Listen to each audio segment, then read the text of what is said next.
محترم بھائیوں، بارہا آپ لوگوں کو یہ بتایا گیا کہ وتر کی نماز میں جو دعائے قنوت پڑھی جاتی ہے اس میں وقینی شر ما قضیت تک ہی آپ کو آمین بولنا ہے۔ اس کے بعد فإنک تقضی ولا یقضی علیک انہ لا یذل من والیت ولا یعز من عادیت تبارکت ربنا وتعالیت میں آپ خاموش رہیں یا سبحان اللہ بولیں۔ آمین اس میں نہیں بولنا ہے، بلکہ یہ دعائیہ کلمات نہیں ہے، اس لیے آپ اس کا احتیاط برتیں کہ ہر ایک میں آپ آمین بول رہے ہیں، وہ صحیح نہیں ہے۔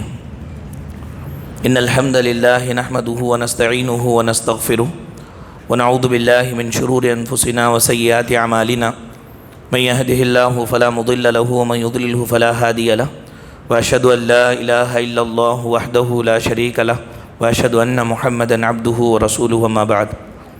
محترم بھائیوں، پیاری ماں اور بہنوں، الحمدللہ آج کو ہمارے 5 روزے مکمل ہوئے۔ اللہ رب العالمین سے دعا ہے کہ اللہ تعالی ہمارے روزوں کو قبول فرمائے اور ہماری چھوٹی موٹی عبادتوں کو قبول فرمائے اور ان کے بدلے میں دنیا اور آخرت کی کامیابی اللہ تعالی ہمیں عطا فرمائے، آمین۔ والمحسنات یہ 5واں پارہ ہے، اس کے اندر بھی اللہ رب العالمین نے بہت ساری باتیں بتلائی ہیں۔ چند باتیں انشاءاللہ آج کے اس درس میں ہم معلوم کریں گے۔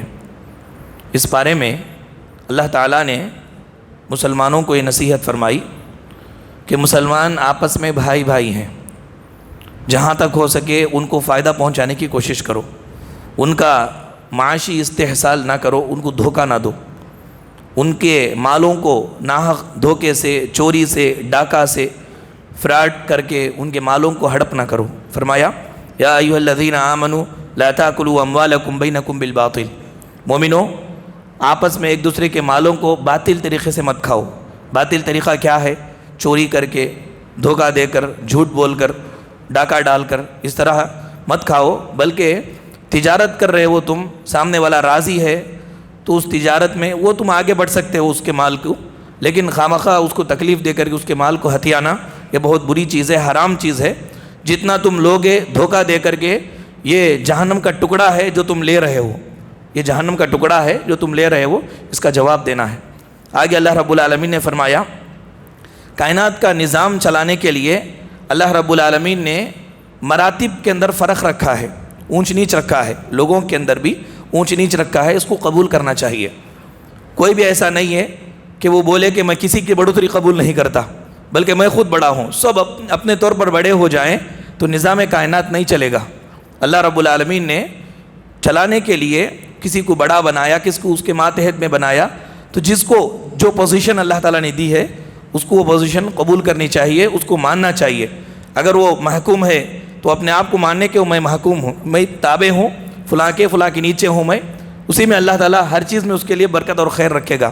فرمایا وَلَا تَتَمَنَّوْا مَا فَضَّلَ اللَّهُ بِهِ بَعْضَكُمْ عَلَىٰ بَعْضٍ، کہ اللہ تبارک و تعالیٰ نے بعض کو بعض پر جو فضیلت دی ہے تو اس کو تم قبول کرو۔ یہ قبول نہیں کریں گے تو دنیا کے اندر اختلافات پیدا ہوں گے، انتشار پیدا ہوں گے، لڑائی جھگڑے پیدا ہوں گے۔ اللہ تعالیٰ کو معلوم ہے کہ کس کو کیسا مقام دینا ہے، تو عورتوں کے لیے اللہ نے الگ مقام رکھا، مردوں کے لیے الگ مقام اللہ تعالیٰ نے رکھا، مردوں کے اندر بھی بعضوں کو بڑا بنایا، بعضوں کو درمیانی بنایا۔ یہ سب اللہ تعالیٰ کائنات کے نظام کو چلانے کے لیے سسٹم اللہ تعالیٰ نے رکھا ہے، اس کو قبول کرنا چاہیے۔ اس کے بعد اللہ رب العالمین نے نیک عورتوں کی صفات بتلائی۔ نیک عورتوں میں سب سے بڑی صفت کیا ہوتی ہے؟ قانتات، وہ فرما بردار ہوتی ہے، شوہروں کی فرما بردار ہوتی ہے، جو بھی بات بولے وہ مانتی ہے۔ تو یہ نیک عورتوں کی تعریف فرمائی فالصالحات قانتات حافظات للغیب بما حفظ اللہ۔ اللہ تعالیٰ نے جن جن چیزوں کی ذمہ داری عورتوں پر ڈالی ہے ان سب کی وہ حفاظت کرنے والی ہوتی ہے، مرد کے مال کی، مرد کے اولاد کی، مرد کے بستر کی، یہ سب کی حفاظت کرتی ہے نیک عورت، اور فرما بردار بن کر کے رہتی ہے۔ جو بھی حکم دے قرآن حدیث کے خلاف اگر وہ حکم نہ ہو تو مرد آدمی کا، شوہر کا وہ حکم مانتی ہے، گھر کو اچھے انداز میں رکھتی ہے۔ یہ نیک عورت کی پہچان بتائی گئی۔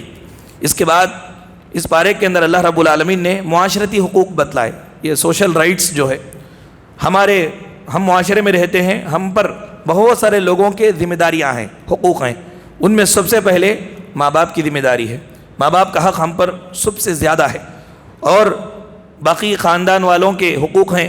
یتیم بچوں پر احسان کرنے کی تعلیم دی گئی، غریب مسکین کا خیال کرنے کی تعلیم دی گئی، پڑوسی کے ساتھ اچھا برتاؤ کرنے کی تعلیم دی گئی۔ رسول اللہ صلی اللہ علیہ وسلم نے بیان فرمایا کہ تمہارا ایمان پڑوسی سے معلوم ہوتا ہے۔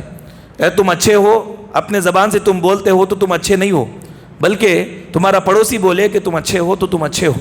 یہ پڑوسی کی قدر بتائی گئی کہ چنانچہ پڑوسی کے ساتھ اچھا تعلقات، رشتہ داروں کے ساتھ اچھے تعلقات، مسافروں کی خدمت کرنے کی تعلیم دی گئی۔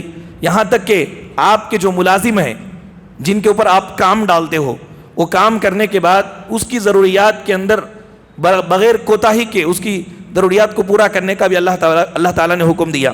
یہ پورے اس آیت کریمہ میں اللہ نے کہا وَاعْبُدُوا اللَّهَ وَلَا تُشْرِكُوا بِهِ شَيْئًا وَبِالْوَالِدَيْنِ إِحْسَانًا وَبِذِي الْقُرْبَى وَالْيَتَامَى وَالْمَسَاكِنِ وَالْجَارِ ذِي الْقُرْبَى۔ یہ لمبی آیت میں یہ سارے حقوق اللہ تعالیٰ نے بتلائے۔ اس کے بعد کہا مسجد ایک الگ مقام ہے، اس کی بڑی اہمیت ہے، یہ اللہ کا گھر ہے، بہت فضیلت کی جگہ ہے، جو بھی یہاں آتا ہے بہت ثواب پاتا ہے۔ اس لیے مسجد کو آتے وقت ادب کا خیال رکھنا چاہیے، مسجد کو آتے وقت ذہنی طہارت ہو، مسجد کو آتے وقت دل کی طہارت ہو، مسجد کو آتے وقت جسمانی طہارت ہو، جسم صحیح ہو، کپڑے صحیح ہوں، اچھے انداز میں مسجد کے اندر آنے کا حکم دیا گیا۔ فرمایا یا ایھا الذین آمنوا لا تقربوا الصلاۃ وانتم سکارى، مومنو جب تم نشے میں رہو تو تم مسجد کے قریب نہ آؤ، نماز کے قریب نہ آؤ۔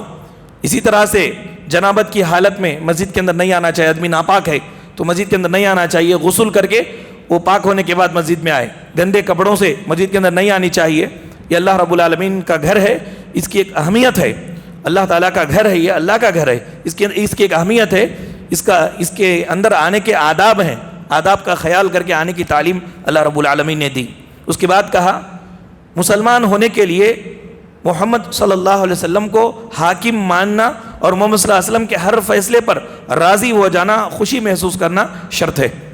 ہم مسلمان ہیں تو پیارے رسول صلی اللہ علیہ وسلم کی ہر بات، آپ کا ہر حکم، آپ کا ہر فیصلہ، چاہے وہ فیصلہ ہمارے باپ دادا کے رسم و رواج کے خلاف ہو، چاہے وہ فیصلہ ہمارے بڑوں کے خلاف ہو، چاہے وہ فیصلہ ہمارے نفس کے خلاف ہو، لیکن اس کو ماننا شرط ہے، ضروری ہے۔ فرمایا فلا وربک لا یؤمنون حتی یحکموک فیما شجر بینہم ثم لا یجدوا فی انفسہم حرجا مما قضیت ویسلموا تسلیما۔ اے حبیب آپ کے رب کی قسم، یہ لوگ مومن ہی نہیں ہو سکتے جب تک کہ آپسی اختلافات میں آپ کو حاکم تسلیم نہ کر لیں، اور آپ جو بھی فیصلہ کر دیں اس کو دل و جان سے راضی برضا قبول نہ کریں۔ ارے فیصلہ فلاں کے حق میں ہوا، یہ ہمارے حق میں بہتر نہیں ہوا، چلو ٹھیک ہے رسول ہے ماننا ضروری ہے، ایسی تنگی بھی نہیں رہنی چاہیے، بس رسول جو فیصلہ کر دے اس کو راضی سے مان لینا، یہ مسلمان کی پہچان ہے، ایمان کی پہچان ہے۔ ذرا برابر بھی دل میں تنگی محسوس ہوئی، رسول کے بات سامنے آئی، ہمارا دل الگ بولتا ہے، باپ دادے الگ بولتے ہیں، رسم و رواج الگ ہے، لیکن رسم و رواج کو دیکھ کر کے رسول کی بات کو سامنے لے کر کے دل میں تنگی محسوس کر رہے ہیں تو پھر وہ ایمان والے نہیں ہیں۔ یہ بات اللہ رب العالمین نے بیان فرمائی۔ اس کے بعد یہ کہا اچھائی صرف اللہ کی طرف سے ہوتی ہے اور برائی ہمارے گناہوں کا نتیجہ ہے۔ اللہ رب العالمین بلا وجہ، بغیر کسی ریزن کے بندیوں پر اپنا فضل، اپنی رحمت، اپنی عنایت نچھاور کرتا رہتا ہے، کوئی ریزن نہیں ہوتا، بس اللہ تعالیٰ اپنا فضل دیتے رہتا ہے۔ لیکن برائی اور مصیبت یہ ہمارے گناہوں کی وجہ سے آتی ہے، یعنی ہمیشہ اچھی حالت میں ہم رہتے ہیں، اگر کوئی مصیبت آ جائے، غم آ جائے، پریشانی آ جائے، کوئی نقصان ہو جائے تو ہم کیا کریں؟ اپنے پیچھے اپنے کرتوتوں کو دیکھ لیں، برے کرتوتوں کو دیکھ لیں، کیونکہ اللہ نے فرمایا ما اصابک من حسنۃ فمن اللہ، جو بھی اچھائی ملتی ہے یہ اللہ کی طرف سے ہوتی ہے، بلا وجہ، بغیر کسی ریزن کے اللہ تعالیٰ مخلوق پر اچھائی کرتا رہتا ہے۔ وما اصابک من سیئۃ فمن نفسک، اور اگر کوئی برائی پہنچتی ہے تم کو، غم ملتا ہے، تکلیف آتی ہے، نقصان ہوتا ہے تو تمہارے ہی کرتوتوں کی وجہ سے آتی ہے۔ اللہ تعالیٰ جیسے بلا وجہ فضل نازل کرتا ہے، بلا وجہ مصیبت نازل نہیں کرتا، بلکہ مصیبت ہمارے گناہوں کی وجہ سے ہوتی ہے، اور فضل، رحمت، عنایت، عطیے، تحفے، خوشیاں، اچھائی، خوشحالی یہ اللہ تعالیٰ کی طرف سے بلا وجہ، بلا ریزن اللہ تبارک و تعالیٰ دیتا رہتا ہے۔ اس کے بعد یہ کہا کہ کوئی نیک کام ہو تو اس کے اندر سفارش کر دیا کرو، یہ فرض ہے، یہ جائز بھی نہیں بلکہ فرض ہے۔ اچھا کام ہے تو آپ کو معلوم ہے کہ فلاں کام اچھا ہے اور وہ کرنے والا اچھا ہے تو اس کے تعلق سے سفارش کر دینا، یہ اللہ رب العالمین کی تعلیم ہے۔ فرمایا من یشفع شفاعۃ حسنۃ یکن لہ نصیب منہا، کوئی آدمی اچھائی میں سفارش کرتا ہے تو اس پر اس کو ثواب ملتا ہے۔ اللہ کے رسول صلی اللہ علیہ وسلم مسجد میں بیٹھے ہوئے تھے، ایک صحابی آئے، اچھی گفتگو کی، اچھی بات کی، اچھی ضرورت پیش کیے۔ صحابہ اکرام کو رسول اللہ نے فرمایا کون ہے جو ان کی سفارش کرے گا اللہ کے پاس اجر پائے گا، سفارش کر کے اللہ کے پاس اجر پائے گا۔ تو سفارش اس لیے نہیں کرنا کہ سامنے والے کو فائدہ ہو، سفارش اس لیے کرنا کہ ہم کو نیکی ملتی ہے، ہم کو ثواب ملتا ہے، اچھائی کو سپورٹ کریں گے تو یہ اللہ کا حکم ہے، تعاونوا علی البر والتقوی، کہ نیکی اور تقوی کے کاموں میں آگے بڑھ چڑھ کر کے مدد کرو، ولا تعاونوا علی الاثم والعدوان۔ اس کے بعد اللہ رب العالمین نے فرمایا انسان کو گمراہ کرنے کے لیے شیطان کے ہتھ کنڈے کیا ہیں، مختلف ہیں۔ اس بارے میں کہا کہ آرزویں دلاتا ہے شیطان، امیدیں، آرزویں۔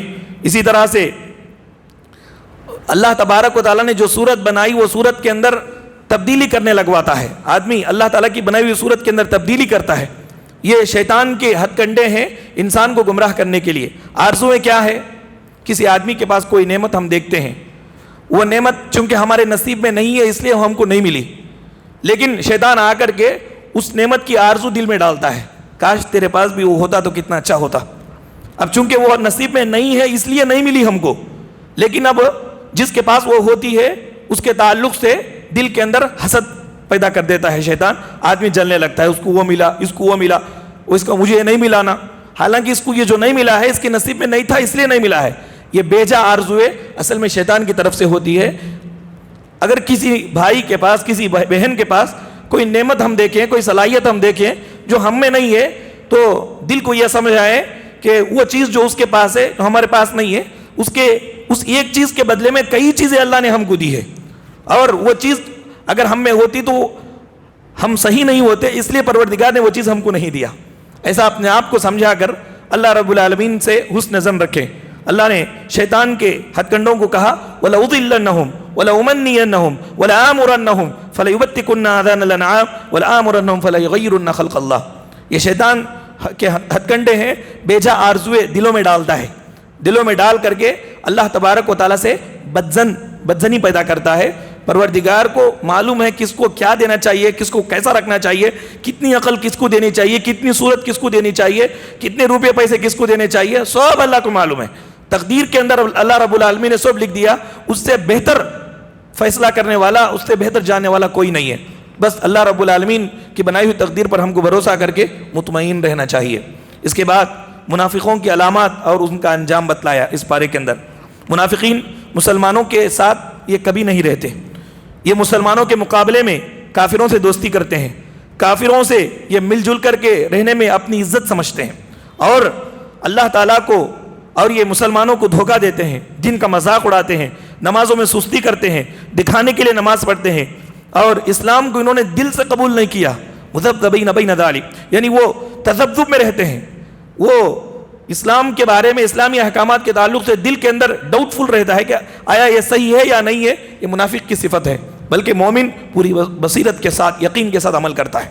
جو بھی بات اللہ کی طرف سے آ جائے پوری یقین کے ساتھ، نماز پڑھنے کا حکم ہو، روزہ رکھنے کا حکم ہو، صدقہ و خیرات کا حکم ہو، رہن سہن اللہ تعالیٰ نے جیسا رہنے کا حکم دیا، پوری یقین اور بصیرت کے ساتھ اس لیے مومن کرتا ہے کہ اس کا بدلہ اللہ رب العالمین ہمیں ضرور عطا کرے گا جنت کی شکل میں، اور دنیا میں اس کام کی وجہ سے میری زندگی میں بہتری آئے گی۔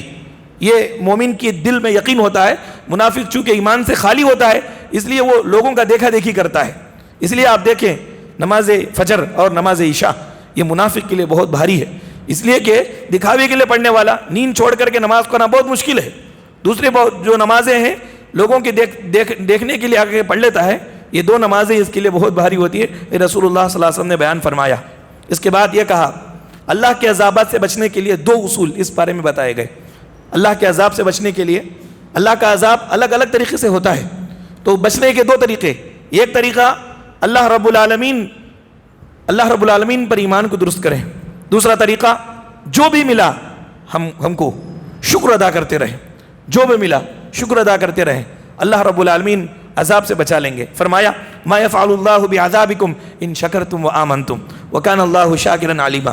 اللہ کو کیا پکڑی؟ اگر تم اپنا ایمان درست کرو، ایمان کے اوپر عمل کرتے رہو اور زندگی میں شکر گزار بن کر کے رہو، اللہ کے شکر گزار بن کر رہو، جس حالت میں ہو جو بھی تمہارے پاس ہے اس کے اندر اللہ کا شکر ہے، الحمدللہ، شکر کے ساتھ رہو، اللہ تعالیٰ تم کو عذاب نہیں دے گا بلکہ آیا ہوا عذاب بھی اٹھا لے گا۔ تو یہ شکر گزاری اور ایمان کی درستی، یہ دو ایسے اصول ہیں جس کے ذریعے سے اللہ کے عذاب سے انسان بچ سکتا ہے۔ اس کے بعد اس بارے میں کہا کہ نفس کو قتل کرنا حرام ہے۔ مشکلات کا حل جو ہے، مشکلات کا علاج اس کو بیر کرنا، اس کو حل کرنے میں ہے، قتل کرنے میں، قتل ہو جانے میں، خودکشی کرنے میں نہیں ہے۔ کسی کو مشکلات آ گئے تو وہ مر گیا تو کیا اس کی مشکلات ختم ہو گئی؟ نہیں، اس کی مشکلات اور بڑھ گئی۔ یہ جان اللہ کی امانت ہے، جب تک اللہ تعالیٰ نکلنے کا حکم نہ دے، نہ نکالے، ہم کو کوئی اختیار نہیں ہے کہ ہم اپنے آپ کو مار لیں۔ اللہ رب العالمین نے اس کو منع فرمایا۔ لوگ مشکلات سے بچنے کے لیے خودکشی کر لیتے ہیں، مرنے کے بعد بھی چین نہیں آیا تو کدھر جائیں گے؟ اور حقیقت میں مرنے کے بعد چین نہیں آئے گا۔ اللہ رب العالمین کی طرف سے یہ جان ہم کو ملی ہے، یہ امانت ہے، اس کی حفاظت کرنا چاہیے۔ اور جب اللہ تبارک و تعالیٰ ہمارا وقت ختم ہوا تو خود اللہ کے حکم سے یہ جان ہماری نکلے گی، فرشتے نکال لیں گے۔ تب تک جب تک ہمارے پاس ہے اس کی حفاظت ہم کو کرنا ضروری ہے۔ اور بہت ساری باتیں اس پارے کے اندر اللہ نے بیان فرمائی ہے۔ اللہ تعالیٰ سے دعا ہے کہ اللہ رب العالمین ہم تمام لوگوں کو قرآن احکامات پر عمل کرنے کی توفیق عطا فرمائے۔ اللہ تعالیٰ ہمارے روزوں کو اور قیام اللیل کو قبول فرمائے اور اس کے بدلے میں دنیا اور آخرت کی کامیابیاں اور سعادت مندیاں اللہ میں نصیب فرمائے۔ آمین وآخر دعوانا ان الحمدللہ رب العالمین۔ سبحانک اللہم و بحمدک، اشہد ان لا الہ الا انت، استغفرک و اتوب الیک۔